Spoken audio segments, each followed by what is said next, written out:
Hello everyone, how are you doing? This is MD Tech here for another quick tutorial. In today's tutorial, I'm going to show you guys how to go about changing the mouse pointer color on your Windows 10 device.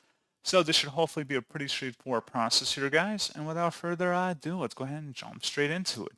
So all you have to do is open up the search menu and search for settings. Best result should come back with settings. Go ahead and open that up. And now you want to select the ease of access tile. So go ahead and select that. And then you want to go and select underneath vision where it says mouse pointer, select that.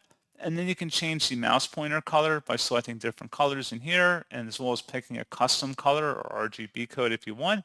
So pretty straightforward process on that, guys, on how to do that. And if you want to revert back to the regular one, just select the default one in the front. And that's pretty much it. So as always, thank you guys for watching this brief tutorial. I do hope that was able to help you out, and I do look forward to catching you all in the next tutorial. Goodbye.